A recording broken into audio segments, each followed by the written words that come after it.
Hey guys, Roblox 2025 here. Today I'll be doing a review on the Liberty Truck from Brickmania.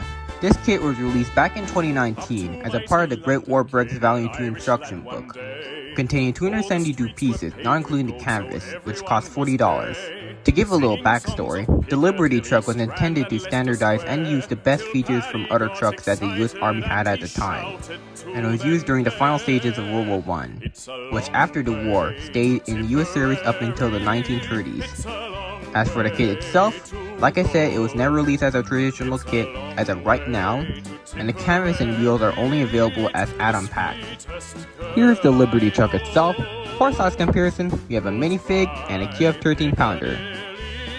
So what this model features is a lot of details in the front section, especially on the canvas, which is made out of this paper-like material used to make the truck's cockpit and cover for the truck's bed, which I'll get to that later.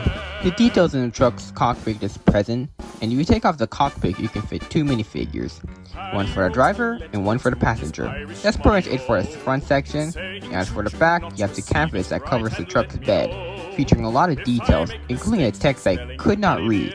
And you take off the canvas, which is connected by 6 studs.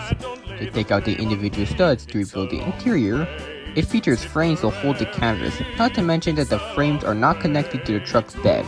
Rather, it's connected by 2 studs, which is supported by the canvas. And as for the bed, it's accurate, but a bit of an eyesore. Thankfully, it's covered by the canvas, so you won't see it. The bed can fit up to 8 minifigures, totaling 10. If you want the minifigures to have guns, it needs to be repositioned so the canvas can close properly. And once closed, just fold the canvas before closing this piece, securing the canvas. And finally, the wheels. I gotta say, it look good. Say what you want to say about customized parts, but I do think that the wheels add more accuracy to the model. Not to mention that the wheels are rubbery, unlike the Garfield Putulov, which I did a review a year ago. Overall, everything in the model, from the small details to the specialized parts, such as the wheels and canvas, Brickmania did a really good job at capturing the real model Lego form. Some people might say that the custom parts is a cheap way to achieve accuracy. I would argue that it gives more detail and accuracy to the kit. This is not to say that the kit's perfect, as the model is very fragile when you're trying to get access to the bed. So you have to take out the studs and put it back carefully, otherwise it will break. And as for the add-on pack, for $40, I think it's way too overpriced in my opinion. And I think it could have cost $20. And since there's no brick build version of the canvas, you're forced to buy the add-on pack, which is already discontinued.